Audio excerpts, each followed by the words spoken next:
کی شر سے کہ جو گروہوں پر عقدوں پر پھونک مارتی ہیں، یہ ہے وہ جادو اور ٹونے کا معاملہ۔ جادو ٹونا ٹوٹکا، اس میں نفاسات کیوں آیا؟ جادوگر تو مرد بھی ہوتے ہیں، عورتیں بھی ہوتی ہیں، اس کے بارے میں مختلف تعبیرات کی گئی ہیں۔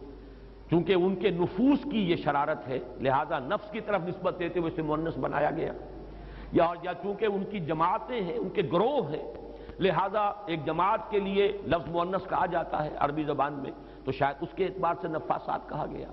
ایک رائے یہ بھی ہے کہ عاصم ابن لبید کی بہنیں اور بیٹیاں خاص طور پر ماہر تھیں، اور جو جادو اس نے کیا حضور صلی اللہ علیہ وسلم پر، اس میں وہ بھی شامل تھی، اس لیے شاید یہ نفاسات کا لفظ آیا ہے۔ بہرحال اس پر ہمارے تمام مفسرین کا اجماع ہے کہ اس سے مراد ہے جادو کے لیے، ٹونے کے لیے، ٹوٹکے کے لیے کچھ پھونک کر گروہوں پر پھونکے مارنا اور گرہ لگانا۔ عقد یہ جمع ہے عقدے کی، عقدہ کہتے ہیں گرہ، تو عقدہ جمع اس کی عقد، گروہوں پر پھونکے مارنے والیوں کے شر سے رب الفلق کی پناہ میں آتا ہوں۔ یہ معاملہ جو ہے میں چاہتا ہوں کہ ذرا ایک اس کی لغوی بحث سمجھ لیجئے، نفس کسے کہتے ہیں۔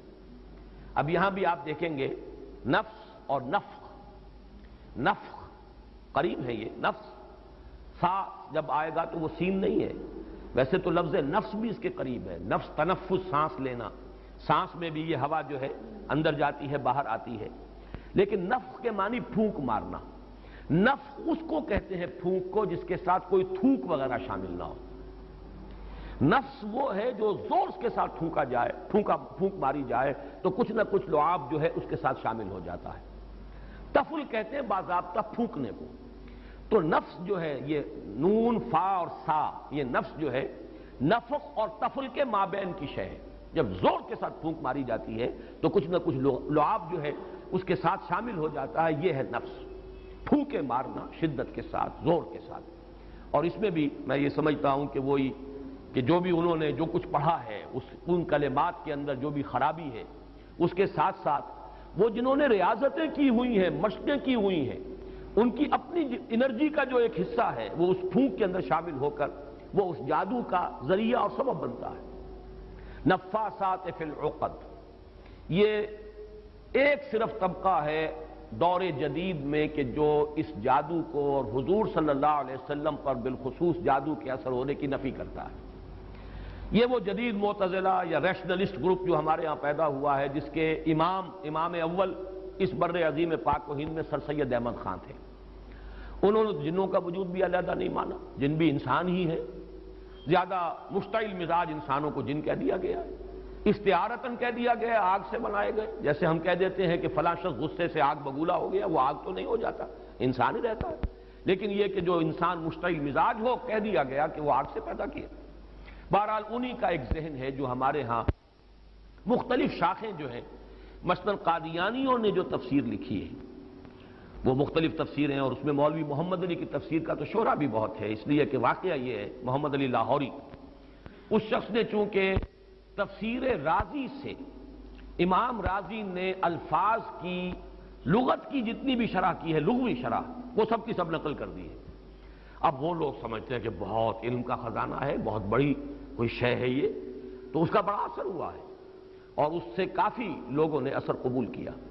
پھر علامہ مشرقی، ان کا فکر وہی جدید سائنٹیفک ریشنلزم، اسی طریقے سے پرویز صاحب، ان کا فکر، اور کچھ درجے میں جیسا کہ میں بار بار ذکر کرتا رہا ہوں مولانا اصلاحی صاحب بھی اس فکر سے متاثر ہیں۔ مختلف جگہوں پر حدیثوں کا معاملہ جہاں ان کا آتا ہے، اس میں یہ اگر تجزیہ کریں گے تو معلوم ہوگا کہ وہی اصل بات ہے۔ چنانچہ اس میں انہوں نے کافی مذمت کی ہے ان لوگوں کی کہ جو اس جادو وغیرہ کے معاملے کو اس طریقے سے تسلیم کرتے ہیں، حالانکہ علمی بحث کا تقاضا یہ تھا کہ ان احادیث پر نقد کریں، جرح کریں، لیکن پھر بھی کم سے کم اس معاملے میں میں نے دیکھا کہ انہوں نے اجمالاً کچھ تھوڑا سا مان بھی لیا ہے، لیکن یہ کہ عام قاری جب پڑھے گا ان کی بحث کو تو وہ اس کی نفی کی طرف ہی راغب ہوگا، لیکن یہ کہ اگر بہت ہی گہرائی میں دیکھا جائے تو کچھ مانا ہے انہوں نے اس میں، اور اس کا سبب میں بیان کر چکا ہوں۔ مولانا فراہی، جن کی عظمت کا میں بہت قائل ہوں، قرآن مجید پر جو محنت انہوں نے کی ہے، جس طرح مائکروسکوپ لگا کر وہ اس کے ایک ایک لفظ کو سمجھنے کی کوشش کرتے ہیں، بہت کم انہوں نے تصانیف کی ہیں، اور جو بھی ہم تک پہنچی ہیں واقعہ یہ ہے کہ ان کی دقت نظر اور ان کی محنت اور ان کا شغف، ان کا ذوق و شوق، ان سب کی پوری گواہی ان کی تصانیف سے ملتی ہے۔ لیکن سر سید کا قرب رہا، علی گڑھ میں رہے، اور ظاہر بات ہے سر سید کی شخصیت جو ہے وہ بہت مؤثر شخصیت تھی۔ ہمارے ہاں بھی خلیفہ عبد الحکیم صاحب ہوتے تھے، یہ پورا ادارہ ثقافت اسلامیہ جو ہے اس پر اس ایک شخص کی بڑی چھاپ ہے، اور فکری اعتبار سے بہت بلند تھا۔ لیکن وہی نیشنلزم، وہی جو اقلیت ہے اس دور کی، جو علماء بھی وہاں گئے ہیں، حالانکہ سکہ بند علماء تھے، ثقہ علماء تھے، لیکن ان کے فکر سے متاثر ہو گئے۔ یہ ایک ثبوت ہے کہ ایسی شخصیت جو ہے اس کے اثرات ہو جاتے ہیں۔ مولانا فراہی رہے علی گڑھ میں، استاذ بھی رہے، طالب علم بھی رہے، پھر یہ کہ سر سید ہی کے کہنے پر وہ وائس رائے کے ساتھ انہوں نے ایسٹ افریقہ کا دورہ بھی کیا، مترجم کی حیثیت سے انگریز وائس رائے کے ساتھ گئے۔ تو اس سے یہ ہے کہ کچھ نہ کچھ تاثر ان کے ہاں بھی موجود ہے۔ لیکن یہ بات جان لیجئے کہ صرف اس طبقے کو علیحدہ رکھ دیجئے تو باقی سب کے نزدیک جادو برحق ہے، کلمات کی تاثیر ثابت ہے۔ ہر کلمہ، کلمہ خیر ہو، کلمہ شر ہو، اس کی کوئی تاثیر ہے، اس کے کوئی نتائج ہے، اور اس کے نتائج نکلتے ہیں۔ جیسے کہ جسمانی کسی کو زخم لگایا جائے، جیسے حضور صلی اللہ علیہ وسلم کو بھی زخم لگا ہے غزوہ احد میں، خون کا فوارہ چھوٹا، زیادہ خون بہہ گیا تو غشی بھی طاری ہوئی، سب کچھ ہوا، دندان مبارک شہید ہوئے۔ جیسے جسم اطہر پر یہ اثرات جو ہیں خارجی حملوں اور خارجی جو زخم لگے ہیں ان کے ظاہر ہوئے، اسی طرح یہ مانوی قسم کا جو حملہ تھا اس کا بھی نبی اکرم صلی اللہ علیہ وسلم پر اثر ہوا ہے۔ یہ صحیحین کی روایات سے ثابت ہے، اور میں یہ سمجھتا ہوں کہ اس سے انکار کرنا در حقیقت یہ اس دور کے بڑے فتنوں میں سے ایک فتنہ ہے۔ جو چیز اس طریقے سے ثابت ہو جائے، اور اس میں کہ عقلی اعتبار سے خود قرآن سے ثابت ہے، اس لیے کہ حضرت موسیٰ علیہ السلام پر بھی جادوگروں کے جادو کا اثر ہوا، قرآن میں ثابت ہے۔ جب مقابلہ ہوا ہے، اور حضرت موسیٰ علیہ السلام کا معجزہ بھی یہی تھا نا کہ عصا ڈالتے تھے زمین میں، وہ اژدہا بن جاتا تھا، حیۃ تسعی، سانپ ہے ہلنے والا چل رہا ہے، اور وہی کچھ انہوں نے کر کے دکھا دیا عارضی طور پر۔ جادوگر آئے، انہوں نے اپنی چھڑیاں اور اپنی رسیاں پھینکی، اور وہ بھی نظر آئے، سب کو نظر آئے کہ جیسے سانپ ہے چل رہے ہیں، جیسے سب کو نظر آئی حضرت موسیٰ کو بھی نظر آئی۔ جیسے نظر بندی آپ کہتے ہیں، نظر بندی سب کی ہوئی تو حضرت موسیٰ کی بھی ہو گئی۔ عصمت انبیاء سے یہ کوئی شے بعید نہیں ہے، معلوم ہوا کہ قرآن سے ثبوت مل رہا ہے۔ اور جیسے حضرت موسیٰ علیہ السلام کے بارے میں تو یہاں تک ہے فَأَوْجَسَ فِي نَفْسِهِ خِیفَةً موسیٰ، ایک خوف پیدا ہوا اندر، اور خوف جو ہے بالکل سمجھ میں آتا ہے، معقول بات ہے، منطقی بات ہے کہ فوراً یہ اثر ہوا ہوگا کہ یہ تو وہی کچھ انہوں نے کر کے دکھا دیا جو اللہ تعالیٰ نے مجھے عطا فرمایا تھا معجزہ۔ دیکھنے والوں کو تو وہی کچھ نظر آ گیا، فرق کیا ہوا؟ ڈگری کا فرق رہ جائے گا شاید۔ لیکن یہ کہ جب اللہ تعالیٰ نے فرمایا ہے موسیٰ لا تخف انک انت الاعلیٰ، گھبراؤ نہیں، تم ہی جیتو گے، تم ہی سربلند رہو گے، گھبراؤ نہیں، خوف محسوس نہ کرو، ذرا جو تمہارے ہاتھ میں اسے ڈالو تو صحیح، الق ما فی یدک الق عصاک، پھینکو۔ اور اب اس اژدہا نے جو حضرت موسیٰ کے عصا سے بنا ہڑپ کر لیا ان تمام سانپوں کو جو نظر آ رہے تھے، تو معلوم ہوا کہ یہ جادو تھا، اور یہ جادو نہیں کوئی اور شے ہے۔ اور یہ بھی میں نے بارہا عرض کیا ہے کہ یہ بات، یہ حقیقت بھی منکشف انہی پر ہوئی جو جادوگر تھے۔ دوسرے والوں کو تو دیکھنے کو یہی پتا چلا ہوگا یہ بڑا جادوگر، یہ چھوٹے جادوگر، اور کیا، بڑا جادوگر غالب آ گیا، چھوٹے جادوگر جو ہے نا ہار گئے۔ بڑے جادوگر کا نے جو جادو پیدا کیا اس نے ہڑپ کر لیا چھوٹے جادوگروں کے جادو کو، تو زیادہ سے زیادہ ان کے ذہن میں تو یہی بات آئے گی۔ لیکن جادوگر جانتے تھے یہ شے کچھ اور ہے، یہ جادو نہیں ہے، اس لیے کہ ہر ماہر فن اپنے فن کی لیمیٹیشنز کو جانتا ہے۔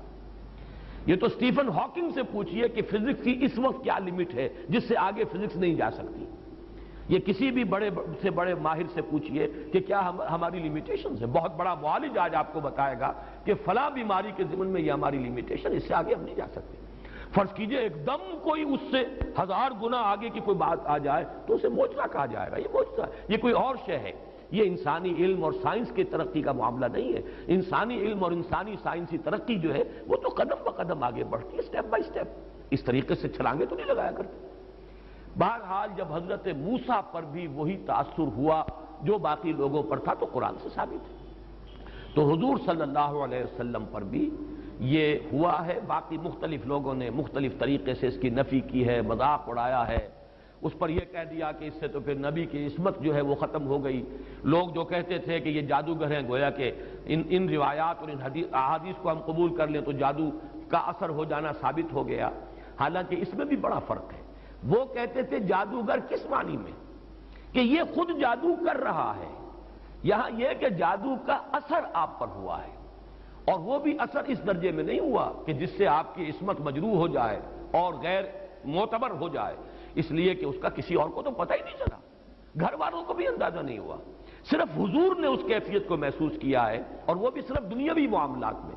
کسی نماز کے بارے میں یہ نہیں آیا کہ حضور نے نہ پڑھی ہو اور آپ کو یہ گمان ہو گیا ہو کہ میں پڑھ چکا ہوں. نہیں، البتہ یہ کہ تعلق زن و شوق، میں اپنی فلاں اہلیہ کے ہاں ہو آیا ہوں لیکن آپ نہیں گئے، اس طرح کا کچھ معاملہ. انسانی معاملات، خالص بشری تقاضوں کے ضمن میں، بشری معمولات کے ضمن میں تو یہ اثر ہوا ہے کہ آپ نے کوئی کام نہیں کیا لیکن خیال یہ کیا کہ کر لیا ہے. باقی یہ کہ جو کار نبوت ہے یہ ہے محفوظیت. اللہ تعالیٰ نے اس جادو کے اثر سے بھی جو آپ کا فرض منصبی ہے، آپ کے نبوت و رسالت کے جو پہلو ہیں ان کو محفوظ رکھا ہے، اس زمانے میں بھی، اس دور میں بھی جبکہ آپ پر یہ جادو کا اثر تھا. بہرحال جادو برحق ہے، البتہ جادو کرنا کفر ہے. زہر میں تاثیر ہے، کسی کو زہر کھلانا یہ بہرحال جرم ہے، یہ قتل عمد ہے. زہر سے مارنا اس کی تو سزا ہو جائے گی.